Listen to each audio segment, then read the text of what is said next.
Margaret, an 80-year-old woman from the town of Ridgewood, was known as a strong and independent person.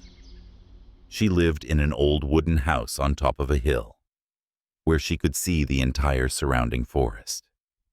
One autumn day, when the leaves started turning red, she decided to take a solo hike to the highest peak in the forest, a journey she had taken many times before. This time, something felt different. No one noticed she had left the house that morning, only a shoe left behind by the door, as if she had prepared to go out. As evening fell, Margaret still hadn't returned home. People in the town began to worry, especially when they realized she hadn't come back from her usual walk. A group of volunteers was organized to search for her in the forest, but no trace was found. One of her shoes was discovered just outside the door, as if she hadn't walked far. The only traces were random footprints in the forest, but they seemed to disappear mysteriously. The next day, the search expanded.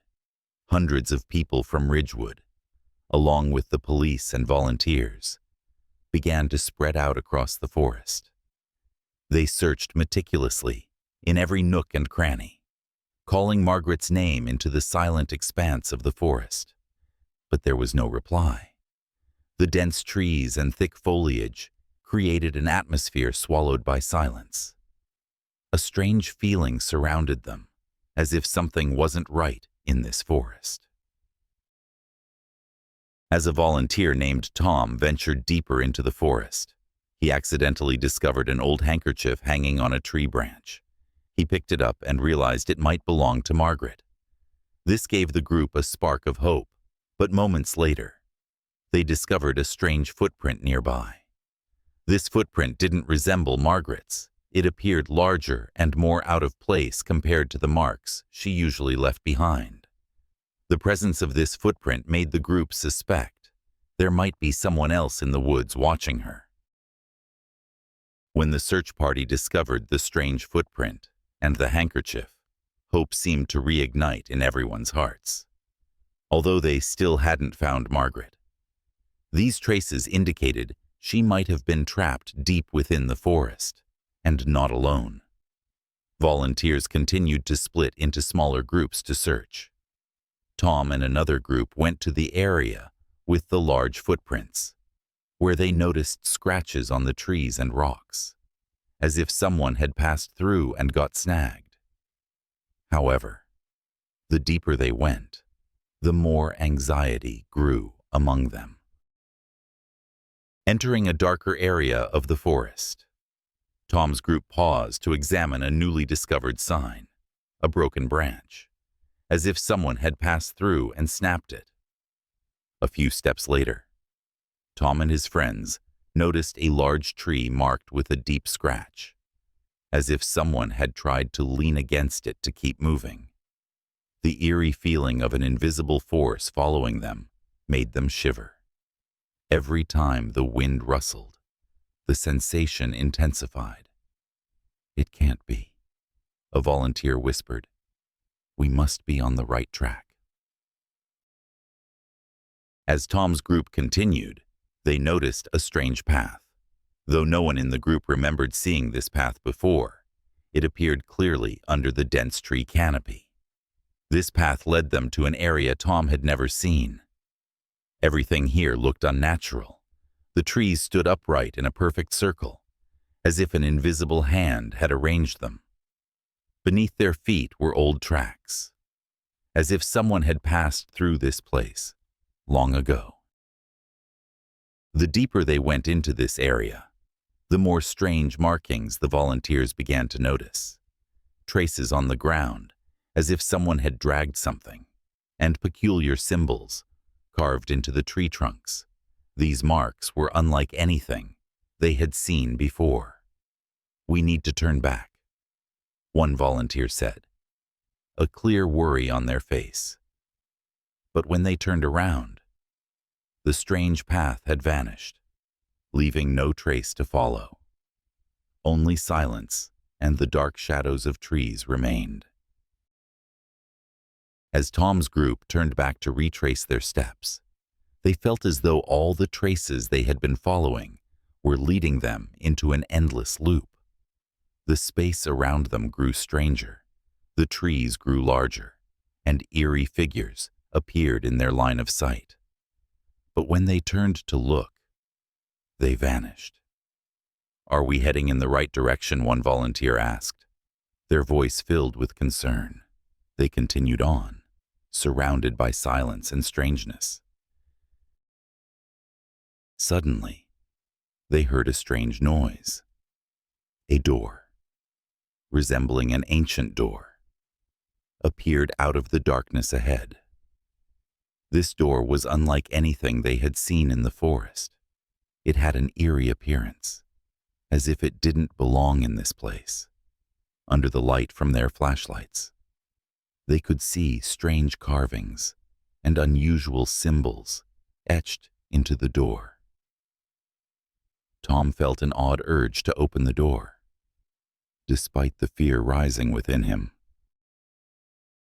As the search party ventured deeper into the strange path, they discovered an old door that appeared strangely out of place, made of wood and iron. It looked like a part of some abandoned house, and they couldn't explain why it was in the middle of the forest. No one in the group could understand why the door was there. Some volunteers felt uneasy and wanted to turn back.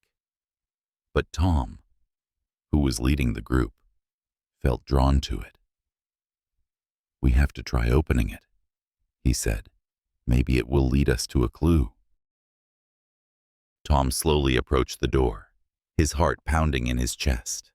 Each step felt heavier, as if an invisible force was pulling him toward it. The door seemed to pull him into another realm, far beyond his understanding.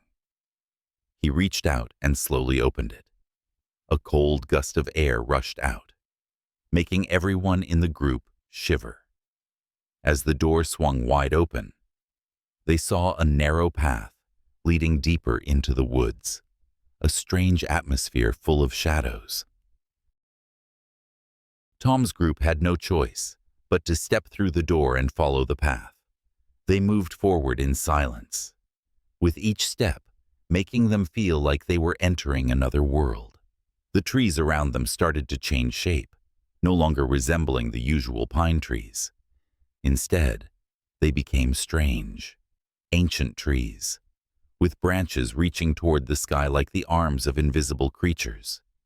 The light from their flashlights was too weak to illuminate the path ahead. The deeper they went, the more they felt the shift in the atmosphere. The air grew colder, and strange noises began to echo from the corners around them. A sigh echoed through the darkness, as if someone was watching them. Even though no one in the group could see anyone, the feeling of an unseen presence became increasingly apparent. One of the volunteers whispered, "This feeling, it's like we're stepping into another world."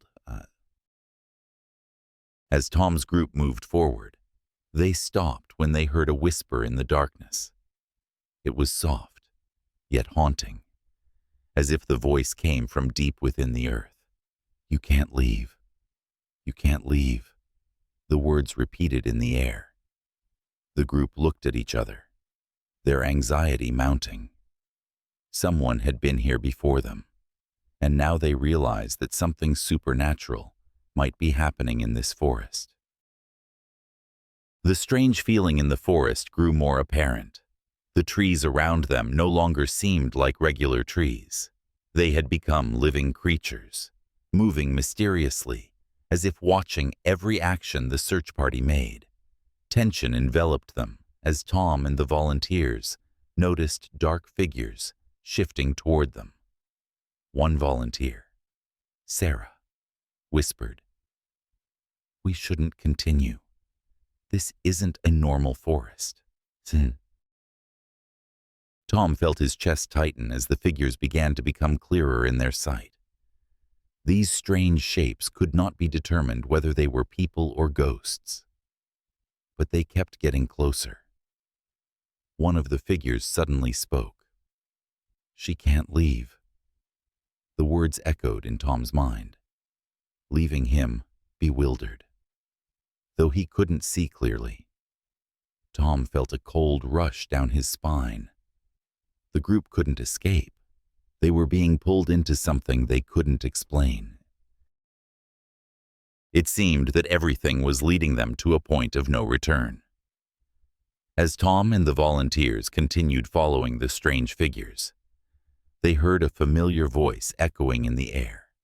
It was Margaret's voice. "You can't leave anymore," she said, her voice echoing coldly. The group suddenly stopped, shocked as they realized that Margaret was right. They felt as if they were trapped in a cycle of prophecies they couldn't understand. Another figure appeared before them, an older man, his eyes hollow, as if devoid of a soul. The man said nothing, only stood there, staring at them with a cold gaze. "She has become a part of this festival," the man said with an emotionless tone. "And so will you." Everyone stood still, afraid to speak. The man's words echoed in their minds, a warning that they couldn't leave anymore. The search group stood frozen, unable to take another step. The man's words echoed in their minds, like a curse they could not escape. "And so will you," he had said. "You will become part of this festival, forever." Suddenly, the entire forest seemed to change. The strange trees around them became alive, curling inwards, reaching out as if to touch them. There was no way out, no turning back. The group realized they had wandered into an endless space, a place where time and space no longer existed. The group could no longer resist, only able to stand still, feeling the painful truth slowly descend upon them like an endless night. They had been pulled into an invisible loop of the dense forest, where souls like Margaret and others would never escape. They felt the movement of the souls around them, faces devoid of humanity, only hollow eyes left. "We can't turn back," a volunteer said, his voice dry. "We're here forever."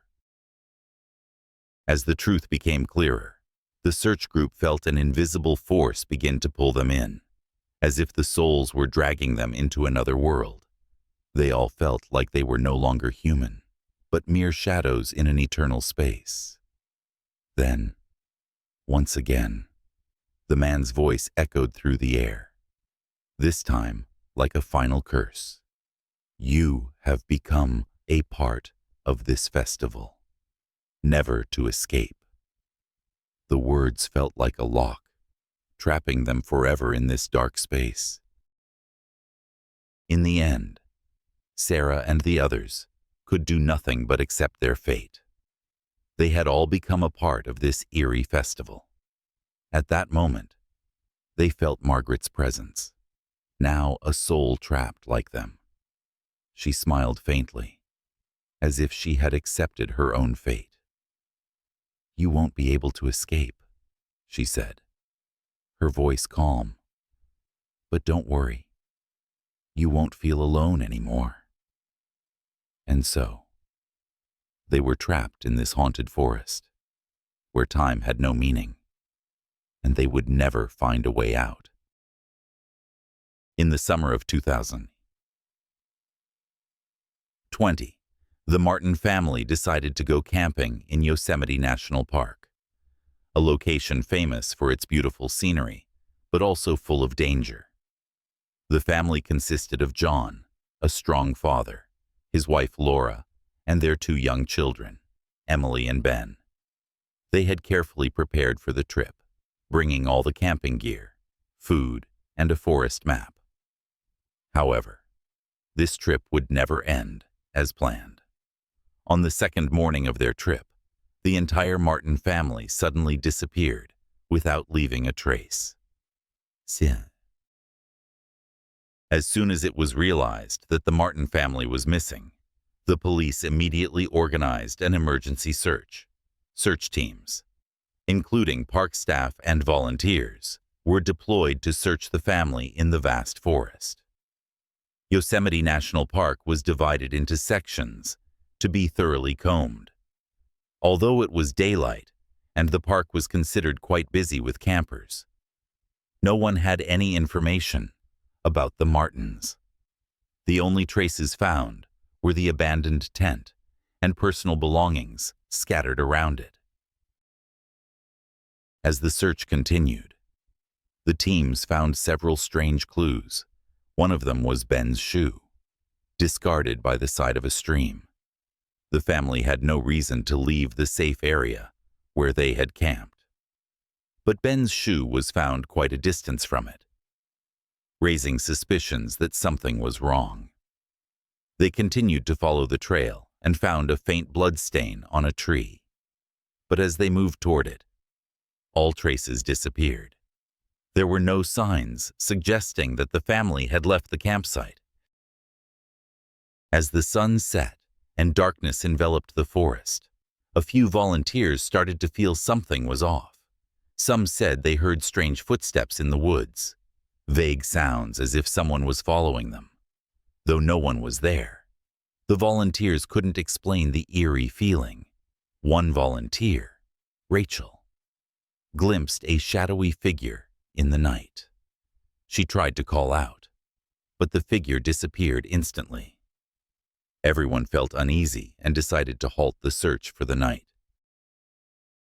After nightfall, the search party continued to explore the areas around where the Martin family had camped. Some volunteers discovered a faint footprint on the ground. It seemed to belong to someone, but it didn't match the Martin family's. The footprint was larger and left an unusual mark on the soft earth. Their steps weren't hurried, but slow, as if someone had been moving cautiously.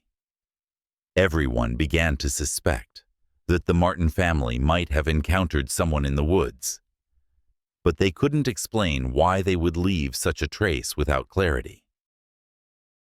While searching, the group began to hear strange noises. First, there was the light sound of leaves being stepped on, and then came the faint sound of footsteps moving around them. However, when they stopped and turned around, they only saw the trees swaying lightly under the flashlight's glow. Everything appeared normal, but the eerie feeling still hung in the air.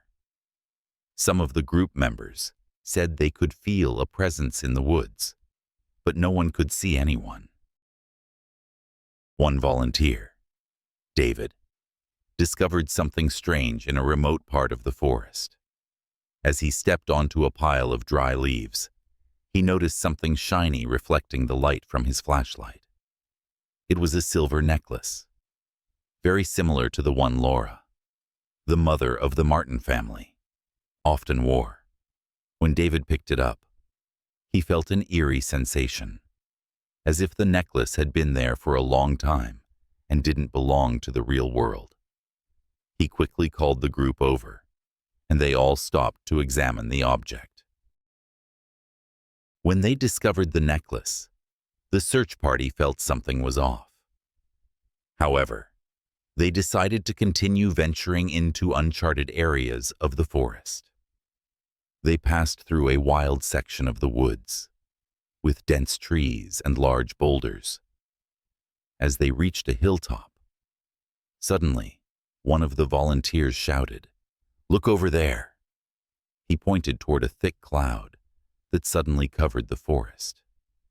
It resembled a strange fog, unlike any weather phenomenon they had ever seen. After discovering the strange fog, the group decided to continue their search, though no one could explain its presence.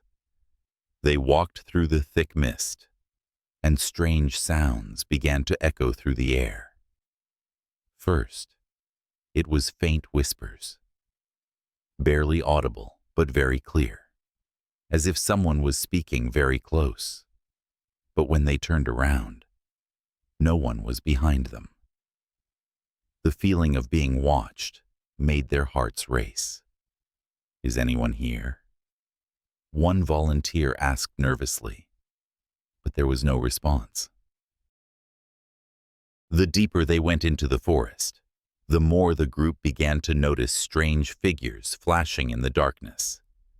These shapes were unclear, sometimes resembling human figures, other times more like a vague cloud. One of the volunteers, Lucas, insisted that he had seen a woman in a white dress standing off in the distance. But when he ran towards her, she disappeared. It couldn't be anyone but Laura, Lucas said, staring at the empty space ahead. "We need to keep moving. She could be somewhere close." As they ventured deeper into the forest, the search party began to feel like they were lost in a strange space-time. Every step they took made them feel as though they had passed this same path before, even though they couldn't recognize it. The trees, rocks, and bushes looked exactly the same as before. It seemed as if the forest had no end, and time and space were being distorted. The sensation of the space closing in and repeating itself made it impossible for them to escape. "We can't just keep walking like this," one volunteer said. "This isn't normal."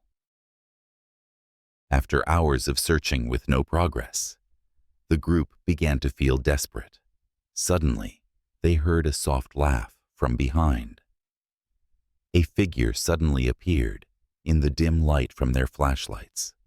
An elderly man, with gray hair and wearing a long coat. He looked at them with a cold stare and said, "You can't escape.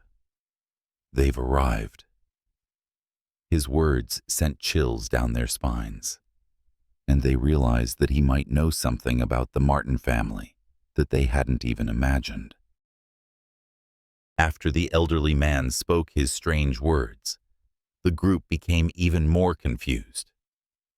He said, "They've arrived."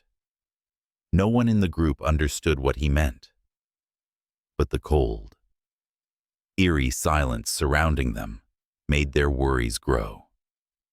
He turned and walked away, leaving the search party in the unsettling silence.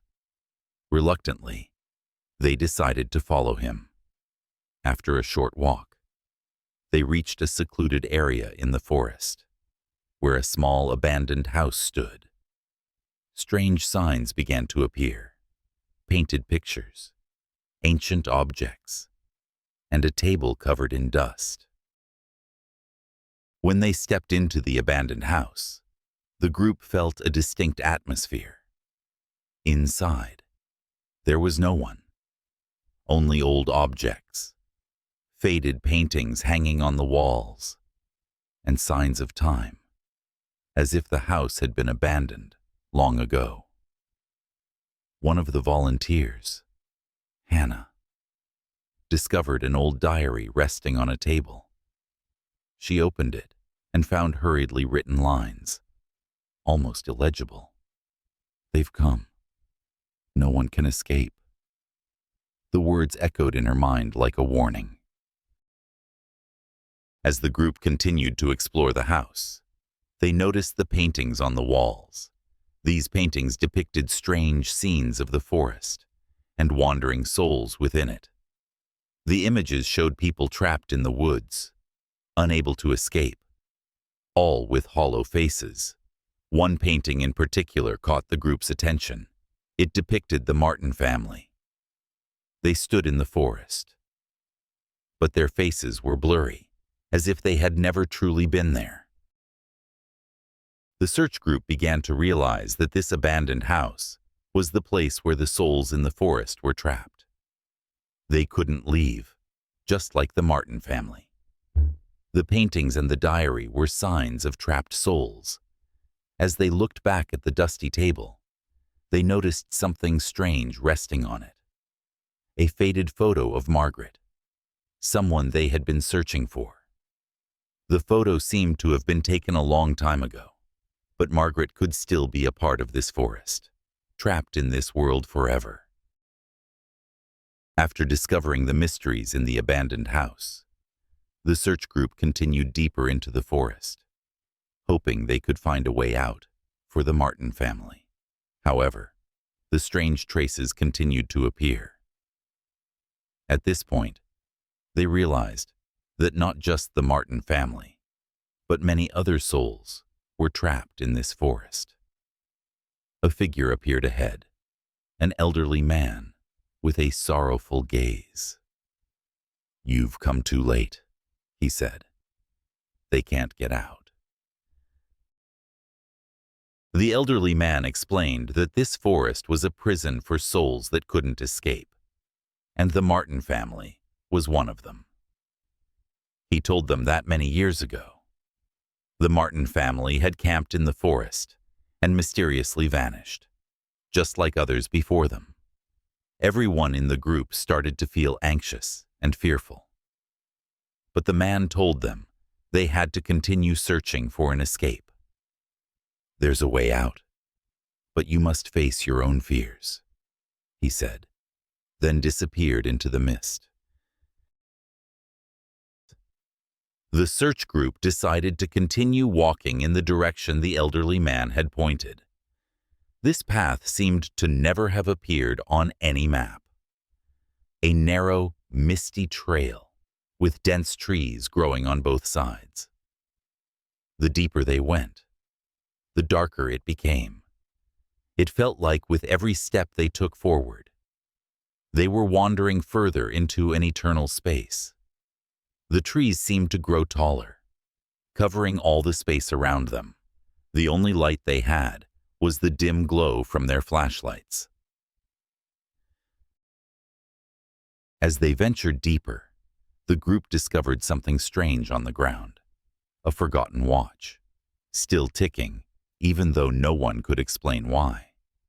The clock's hands were exactly set to the time when the Martin family disappeared.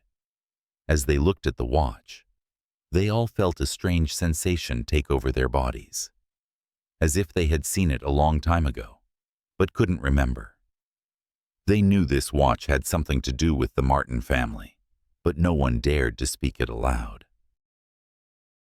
As they continued down the path, they suddenly felt a cold gust of wind sweep through. The wind carried a strange scent, something like flowers but suffocating.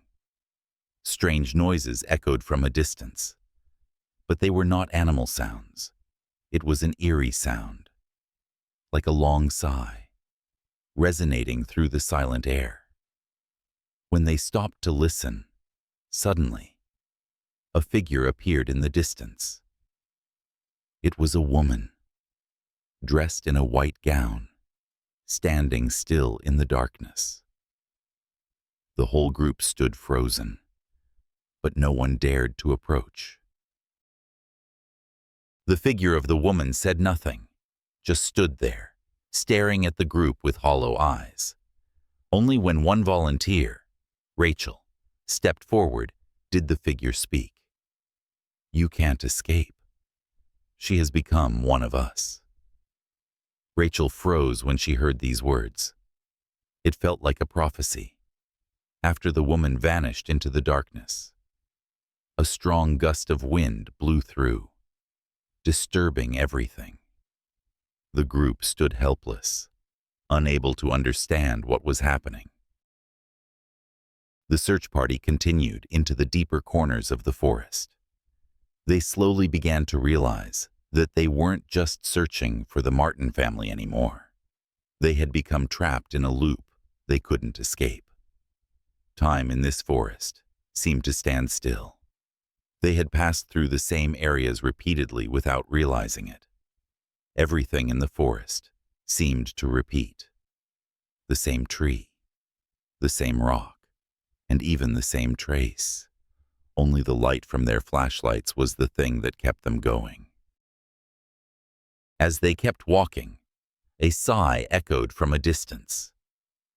A shadowy figure reappeared before them. This time, it was the elderly man they had encountered earlier. He looked at them with a regretful gaze. "You can't escape," he said. "The souls have stayed here forever, and you won't leave until everything is complete." The group stood in silence, unsure of what to do next. A sense of finality seemed to surround them. As the man's words echoed in their minds, the search group realized they couldn't keep avoiding the truth. They had become a part of this forest, just like the Martin family, just like the souls that had been trapped here. They couldn't escape until they faced the truth and found the real way out. One question arose in their minds. Could they truly free themselves from this loop? And did the Martin family really still live in this forest?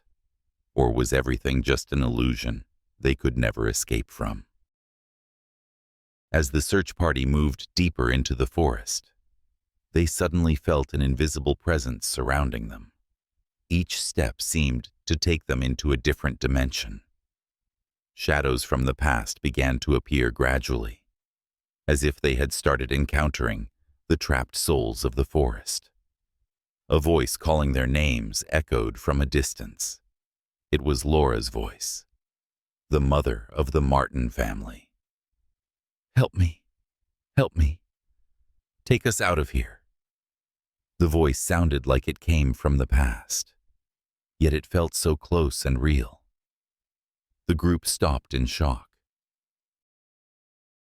As the group moved closer to the source of the voice, they saw a shadowy figure standing beneath the trees.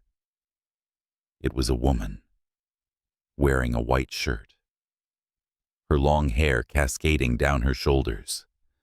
When the light shone on her, the group realized it was Laura. But her face was hollow, as if her soul had disappeared. "Please, don't leave me here," Laura said with a voice full of desperation. But in that moment, they realized something strange. Laura couldn't move, as if she was trapped by an invisible force. As the group got closer, other souls began to appear.